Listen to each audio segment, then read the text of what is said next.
Blake Lively just canceled her lawsuit against Justin Baldoni after her own lies completely got exposed. Anyway, as I said, today is the big day of Blake Lively's deposition. Court documents revealed she had no concrete evidence to back up her allegations. Even her public remarks ended up casting suspicion on her. Now, it's clear to everyone that she was never being truthful. She's saying that it was because of the smear campaign that she did to herself. After months of orchestrating this circus bouncing between courtrooms, spinning the media, and painting herself as a powerless victim, her entire legal charade is unraveling faster than her PR team can churn out phony empowerment tweets. She's been playing a game of legal hopscotch, leaping from one contradiction to the next, thinking the public wouldn't catch on. But today marks the beginning of the end. And honestly, you can almost hear the popcorn popping, because this meltdown is pure primetime drama. She also said that she never wanted to go public with this information, meaning that she's contradicting herself when she said that Baldoni was a danger.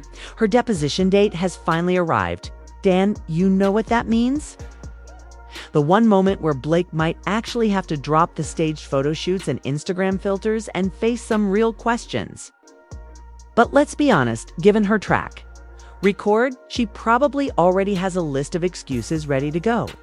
This is the same woman who vanished from her own movie set for weeks, blaming everything from sick kids to the wind not cooperating. So whether she actually shows up or pulls another disappearing act is anyone's guess. Either way, the damage is already done. She never believed that. And what she's saying now, that she got all this support from other victims when her experience wasn't that bad and she never wanted to go public with it. The public has had enough. People are genuinely confused because even Blake can't keep her own story straight one moment. She's in tears claiming harassment. And the next, she's brushing it off like it was no big deal. Just doesn't add up. And then there's her husband, Ryan Reynolds, swooping in like he's some kind of hero, but instead of putting out the flames, he's only making things worse. His attempts to defend her and protect his image have completely backfired, dragging both their reputations even further through the mud. And that, Ryan Reynolds, in big trouble with his statement. Speaking of Ryan, let's not forget the train wreck that was his stunt at the Deadpool and Wolverine premiere in July 2024. Standing in front of half of Hollywood, he took the mic and outright labeled Justin Baldoni a predator, turning what should have been a celebration into a full-blown scandal. Because remember, Ryan Reynolds came out and called Justin Baldoni a predator? Let me say that again. A predator, not behind closed doors, not in a private legal complaint out loud in public like it was open mic night at the Slander Club. And the best part? His entire defense boils down to freedom of speech. Yeah, because apparently defaming someone in front of cameras counts as a personality trait now. Said that the smear campaign was much worse than the actually alleged SH. But here's where it gets even juicier. Blake herself admitted that what happened wasn't even that bad. Let that sink in for a second. Blake's out here building this whole victim narrative, dragging people's names through the dirt, and at the same time casually telling reporters that the incident wasn't really that serious. So Ryan's labeling people predators, Blake's playing the "it wasn't so bad" card, and the entire internet is sitting here trying to connect the dots in this circus act. Call a marriage. He said that he could say that because it was freedom of speech and he believed him to be a predator. And of course, Ryan's big mouth had real consequences. Justin Baldoni's management, WME, supposedly dropped him like a hot potato right after Ryan's little meltdown. And if you think that was just a coincidence, think again. Leaked audio from Ari Emanuel, the former CEO of WME, basically confirmed the whole shady behind-scenes sabotage. Ari Emanuel said that he always trusted Blake Lively and Ryan Reynolds, and he was basically saying that F Justin Baldoni. Emanuel openly admitted he trusted Blake and Ryan over Baldoni, which is wild considering the contradictions in Blake's own statements. the favoritism blatant, the reputational sabotage crystal clear. It's like watching two rich, out-of-foul celebrities weaponize their fame to destroy someone they didn't like and getting caught red-handed in the process. That Blake Lively herself said that this wasn't really bad. And that put Ryan Reynolds in big trouble with his statement, something that I didn't think about here. And let's be real, this reckless smear campaign is probably going to come back to haunt them. Legal experts are already circling like sharks, saying this nonsense from Ryan combined with Blake's mess of contradictions could finally open the door to proving actual malice. And for those of you who aren't living in a courtroom, that's the golden ticket you need to win defamation cases. But Blake and Ryan, with all their PR teams and Hollywood connections, clearly thought they were untouchable. Guess not. Blake Lively said that she had experienced much worse in Hollywood than what actually happened on this set. Now let's rewind to Blake's so-called empowerment speech. It's the one she proudly delivered at the 2018 Met Gala. You know the one? Standing there in some designer gown dripping in borrowed jewelry, telling the world no man defines her identity. Everyone clapped, the cameras flashed, and Blake acted like she was the feminist hero. We didn't ask for. Fast forward to now, and the irony could not be more hilarious. The same woman preaching about not letting men define her is now hiding behind half-baked harassment claims every time her career stumbles. It's like watching a bad reality show, except instead of fake breakups, we get fake lawsuits. Her empowerment narrative, it's flimsier than a Hollywood set wall. The second her movie flopped out came the victim card, but hey, why own your professional failures when you can just scream harassment and hope no one notices the plot holes? And let's not ignore the hypocrisy of her feminist facade, Blake's entire legal circus run by men. Her biggest cheerleader in this mess, her husband, Ryan Reynolds, slinging insults like it's a schoolyard fight. So much for standing on her own 2 feet. It's almost impressive how quickly she went from "no man defines me" to "Ryan, please destroy Justin's career for me." I mean, you really can't make this stuff up. But this proves that Ryan Reynolds acted with reckless disregard of the truth. And fans, critics, they're not buying the act anymore. The internet is roasting Blake for twisting feminist messaging into nothing more than a legal weapon. Her speeches about empowerment, just carefully crafted PR stunts, her lawsuits, desperation dressed up as justice, and her entire campaign against Baldoni exposed for the manipulative, hypocritical charade it's always been. Blake's playing both sides, weaponizing victimhood when convenient, leaning on powerful men when exposed, and somehow thinking the public can't see through the cracks.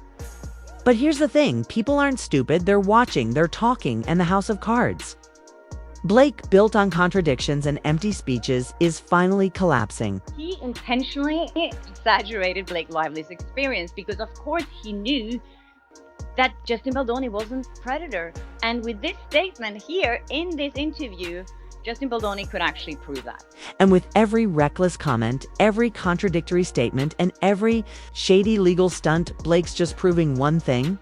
When it comes to destroying your own credibility, she's doing a better job than anyone else ever could.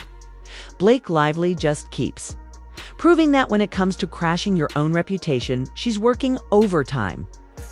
Let's talk about the disaster unfolding in real time, also known as her discovery phase, where the woman basically admitted she has zero proof to back up these dramatic misconduct and retaliation claims. You'd think someone waging this big, public, messy legal battle would have some hard evidence, right? You know, texts, emails, receipts, literally anything, but no. Instead, we've got Blake rolling into court with empty folders, hoping no one notices the homework's missing. It's all there in the filings. Blake herself, through her army of overpriced lawyers, admits she can't prove what she's been screaming about for months. The same person calling people predators, faking empowerment speeches, and rewriting Hollywood history, apparently walked into this lawsuit without a shred of proof. But don't worry, she's got a backup plan. Instead of showing real evidence, she's decided to lean on speculative subpoenas targeting third parties who had nothing to do with her story, because obviously when you've got no receipts, the next best thing is to harass innocent people who didn't sign up for your PR circus. I don't know if she's going to show up yet, because she has a history of having great excuses for not showing up to things. Get this, Blake and her team have fired off a ridiculous document requests. She's targeting everyone from Wayfair executives to random, low-level employees who probably just wanted to show up, do their job, and not get dragged into Blake's never-ending drama. But the real cherry on top, she's even going after Justin Baldoni's health coach. You've heard me, a health coach, because apparently probiotics are now part of a criminal conspiracy against Blake Lively. You really can't make this up. She's out here suggesting that someone recommending probiotics to Justin was all part of a master plan to offend her immune system, humiliate her digestion. It's comedy at this point. And because that wasn't embarrassing enough, Blake tried to get them subpoena jurisdiction transferred from California to New York. Basically because the California judge wasn't playing along with her nonsense. But, surprise, surprise, Judge Lemon shut that down immediately. Turns out even judges are sick of Blake's shopping. Courts like she shops for designer gowns. Lemon told her flat out, this isn't your playground. And you can't just move lawsuits around the country like it's a photo op. What this all exposes is exactly what people have been saying for months. This lawsuit isn't about justice, it's about Blake desperately clinging to her reputation, which is sinking faster than one of her movie premieres. It's reputation theater, plain and simple. Instead of proving anything real, she's putting on a show, wasting court time and abusing the legal system to save face after all her contradictions blew up in the media. But the audience, they've caught on, and the reviews aren't looking good. Meanwhile, while Blake's out here flailing around demanding documents from innocent bystanders, Wayfair's quietly fighting back and actually doing the responsible thing, producing real evidence. They've confirmed their forensic teams are digging through emails, texts, and servers as we speak, with everything set to be turned over by July 1st, 2025. That's right, while Blake's crafting conspiracy theories about health supplements, Wayfair's preparing a data dump. So, massive dump. So it's going to shred our entire narrative to pieces, and this isn't just targeting the boardroom big shots. Blake's subpoena storm includes everyone. Executives, assistants, probably the guy who delivers coffee, people who don't have the resources to battle Blake's legal machine. Imagine clocking into your day job only to find out Blake Lively suing your company, dragging you into her public meltdown. Morale must be through the roof over there. But here's the twist. Wayfair is not even sweating it. Their stance is simple. The documents will prove Blake made this whole thing up. That retaliation campaign fabricated the misconduct allegations, baseless. The media manipulation story, total fiction crafted by a woman desperate to stay relevant after her credibility collapsed. And still, Blake's entire PR persona is riding on this ridiculous social media manipulation angle. She's got this fantasy that Wayfair employees, health coaches, and probably the janitor were all in on some coordinated smear campaign using Instagram posts and news leaks. But as usual, she's walking around with no proof, just vibes and a victim complex. Her legal filings try to twist Wayfair's upcoming document production into some grand vindication, but even that logic doesn't hold if you're demanding documents you claim will prove your case. Doesn't that mean you didn't have proof to begin with? Blake's timeline doesn't make sense. Her logic's falling apart. And honestly, the whole thing reeks of desperation from someone watching their Hollywood queen image disintegrate. Baldoni was a danger and he needs to be exposed. She never believed that. And what she's saying now, that she got all this support from other victims, when her experience wasn't that bad and she never wanted to go public with it. Now, over on Justin Baldoni's side of the battlefield, the situation's been shifting to his deadline to file a second amended complaint. That came and went on June 23rd, 2025, with nothing filed. Cue the speculation. Everyone's wondering what's happening behind the scenes, because legal experts have pointed out some interesting restrictions, apparently under federal rules. you can't always amend your complaint and appeal at the same time, so maybe Justin's playing the long game here, strategizing behind closed doors while Blake flails publicly. But let's not forget Justin's initial counterclaims like defamation and civil extortion were dismissed without prejudice, meaning they could be brought back under the right conditions. So this isn't a white flag situation, it's more of a strategic pause. And let's face it, Baldoni probably doesn't want to stoop to Blake's level, turning this legal process into a circus just to get headlines. Meanwhile, Baldoni's supporters still showing up industry. Insiders, friends, colleagues, they're rallying behind him, calling out the character assassination for what it is. And given how Blake's story keeps falling apart, that support only gets louder, unlike Blake, whose fan base is slowly realizing their feminist icon might just be playing them for sympathy points. But don't get comfortable thinking Blake's backing down. Her harassment claims are still dragging on. And despite all the cracks in her narrative, she's doubling down like a true PR warrior, unwilling to admit defeat. The problem is those cracks. Yeah, they're widening by the day. With every contradictory statement, every subpoena fishing expedition, and every desperate media stunt, Blake's credibility gets shakier, her case weaker, and her reputation practically non-existent at this point. It's not just legal experts who see through this either. Regular people.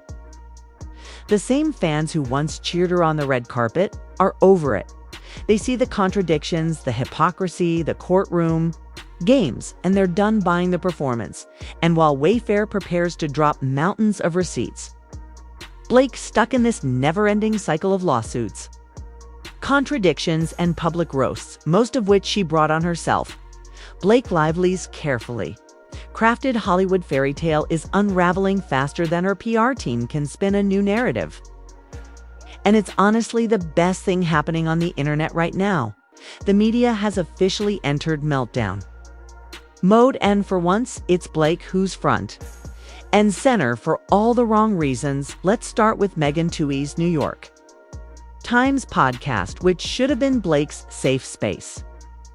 You know, a cozy little platform where reporters nod along and let celebs sell their sob stories without asking real questions. But nope, this one completely backfired. Instead of boosting Blake's pity campaign, Megan casually exposed all the contradictions in her story like it was a sport. She highlighted what most people with functioning common sense have been saying: this wasn't some catastrophic Hollywood misconduct case. It was your typical behind-the-scenes creative drama, the same kind that happens when egos clash and someone isn't getting their way. But Blake, she's retroactively trying to twist basic workplace disagreements into harassment claims. It's going to shred her entire narrative to pieces. And this isn't just targeting the boardroom. Big shots. Blake's subpoena storm includes everyone, executive's assistants, probably the guy who delivers coffee, people who don't have the resources to battle Blake's legal machine. Imagine clocking into your day job only to find out Blake Lively's suing your company, dragging you into her public meltdown. Yeah, morale must be through the roof over there. But here's the twist: Wayfair is not even sweating it. Their stance is simple: the documents will prove Blake made this whole thing up. That retaliation campaign fabricated the misconduct allegations, baseless, the media manipulation story. Total fiction crafted by a woman desperate to stay relevant after her credibility collapsed. And still, Blake's entire PR persona is riding on this ridiculous social media manipulation angle. She's got this fantasy that Wayfair employees, health coaches, and probably the janitor were all in on some coordinated smear campaign using Instagram posts and news leaks. But as usual, she's walking around with no proof, just vibes and a victim complex. Her legal filings try to twist Wayfair's upcoming document production into some grand vindication, but even that logic doesn't hold. If you're demanding documents you claim will prove your case, doesn't that mean you didn't have proof to begin with? Blake's timeline doesn't make sense. Her logic's falling apart, and honestly, the whole thing reeks of desperation from someone watching their Hollywood queen image disintegrate. Now, over on Justin Baldoni's side of the battlefield, the situation's been shifting to his deadline to file a second AMENDED complaint, yeah, that came and went on June 23, 2025, with nothing filed. Cue the speculation. Everyone's wondering what's happening behind the scenes because legal experts have pointed out some interesting restrictions. Apparently, under federal rules, you can't always amend your complaint and appeal at the same time. So maybe Justin's playing the long game here, strategizing behind closed doors while Blake flails publicly. But let's not forget, Justin's initial counterclaims, like defamation and civil extortion, were dismissed without prejudice, meaning they could be brought back under the right conditions. So this isn't a white flag situation. It's more of a strategic pause, and let's face it, Baldoni probably doesn't want to stoop to Blake's level, turning this legal process into a circus just to get headlines. Meanwhile, Baldwin supporters still showing up, industry insiders, friends, colleagues there rallying behind him, calling out the character assassination for what it is. And given how Blake's story keeps falling apart, that support only gets louder. Unlike Blake, whose fan base is slowly realizing their feminist icon might just be playing them for sympathy points. But don't get comfortable thinking Blake's backing down. Her harassment claims are still dragging on, and despite all the cracks in her narrative, she's doubling down like a true